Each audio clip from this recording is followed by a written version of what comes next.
Saludo esta tarde a Tonatiuh Martínez, profesor de la Facultad de Economía de la Universidad Nacional Autónoma de México. Tonatiuh, muy buena tarde, ¿cómo estás? Buenas tardes, Adán. Muchas gracias por la invitación.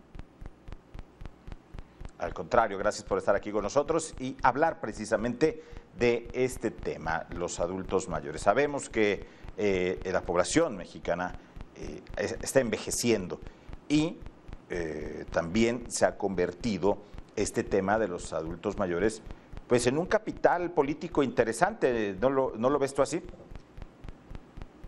Es un capital político importante, sin duda, es un grupo etario fuerte, estamos hablando de alrededor del 12% de la población.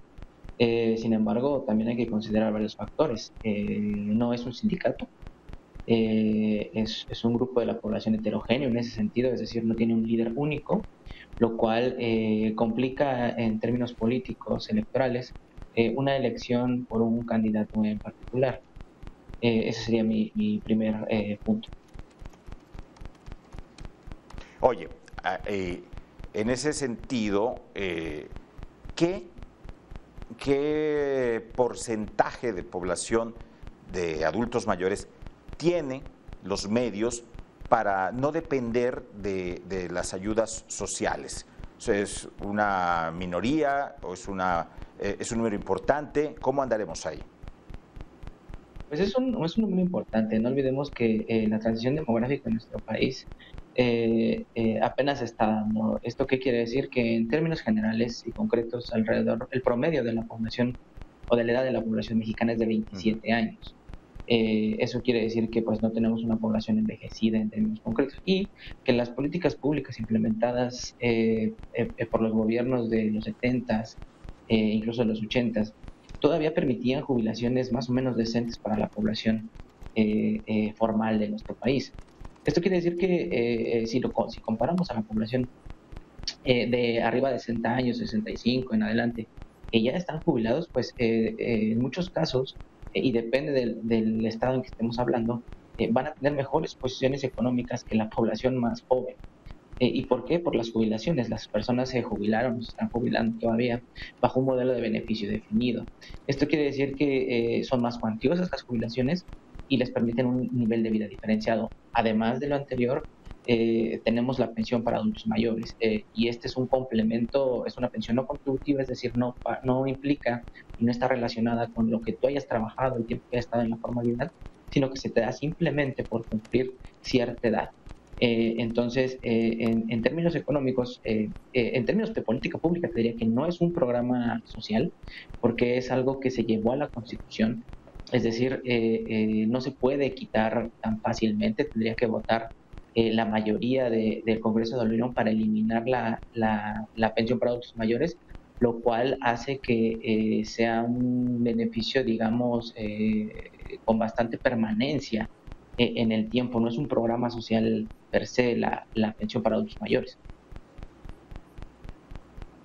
Ahora, los adultos mayores tienen más conciencia de la vida política, de la vida partidista, de los temas electorales en el país.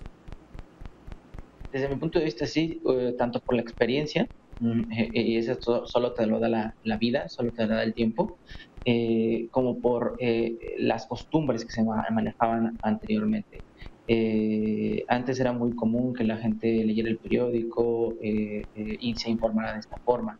Ahora tenemos redes sociales, tenemos otro tipo de medios de comunicación que son bastante importantes, que tal vez la gente no accede tanto, la gente mayor me refiero, no accede tanto a esto. Sin embargo, las costumbres que se gestaron desde hace mucho tiempo implica que estas personas sean, uno, bastante informadas por las costumbres que tienen y dos, por la experiencia que tienen y lo que han vivido. Han pasado varios sexenios para hablar ya de una persona de arriba de 60 años. Y esto quiere decir que ha podido observar y atestiguar la política pública implementada en México y su transformación. No olvidemos que las personas adultas mayores pueden dar cuenta de a lo que alcanzaba el salario mínimo en los 80s, en los 70s y lo que alcanza el salario mínimo hoy. Entonces me parece que tienen un punto de análisis de política pública bastante certero. Tonatiuh,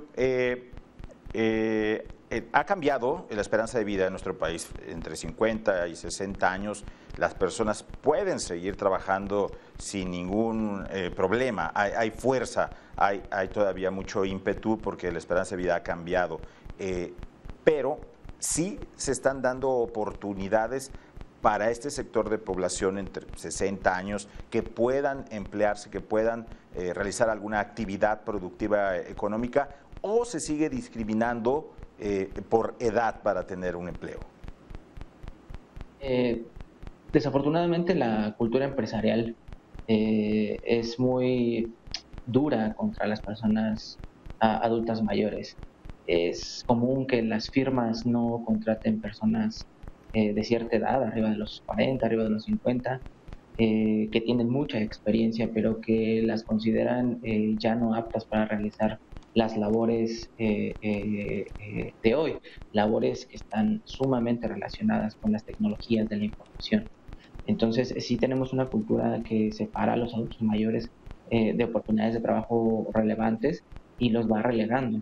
Y es un problema importante porque aparte de que estamos en una transición demográfica ya en el país, también tenemos un modelo de pensiones que difícilmente va a pensionar a las futuras generaciones.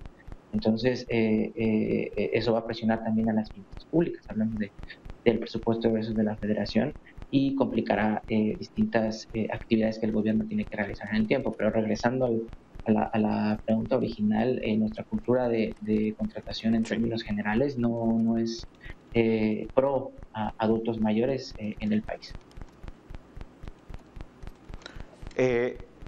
Los adultos mayores, regresando al inicio otra vez, Tonatiuh, se convierten en un capital político interesante.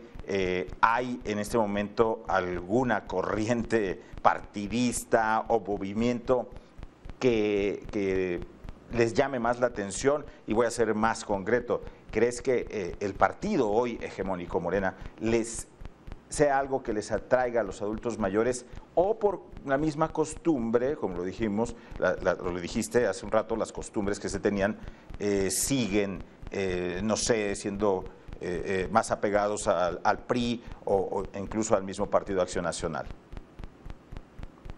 No, las encuestas nos dicen que gran parte de la popularidad del presidente y asimismo lo que pueda transmitir a su partido, a Morena, son de amplia aceptación de los adultos mayores. Es un grupo que tiene preferencias fuertes por el partido en el gobierno y al final me parece que tiene mucho que ver con el nacionalismo que representa.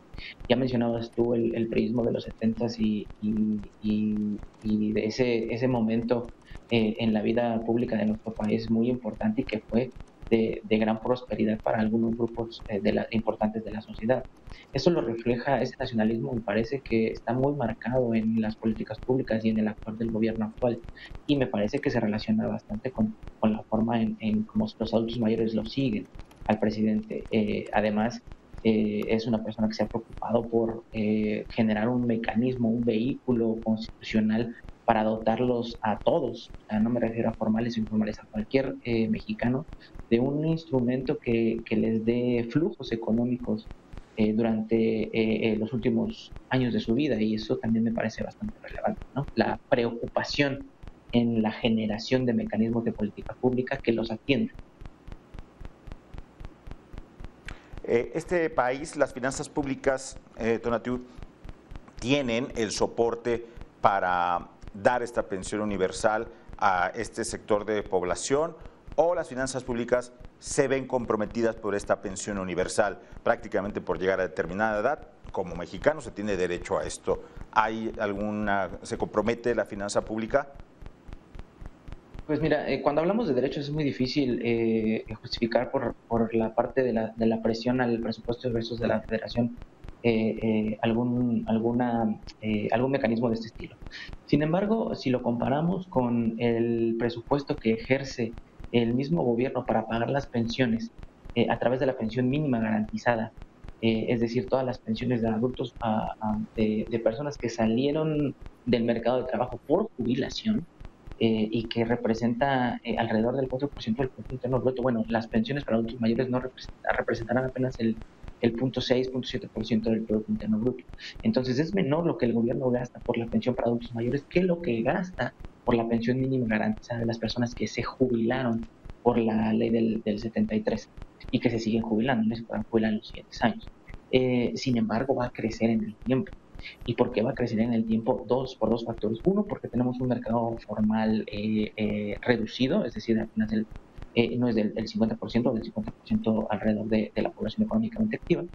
Y dos, porque dada la transición demográfica, en el 2050 va a haber alrededor de 30 millones de adultos mayores que van a ser acreedores por derecho a esta pensión. Entonces, en el tiempo, si bien hoy no es un factor importante que presione las finanzas públicas, en el futuro seguramente si no aumentamos la recaudación lo será.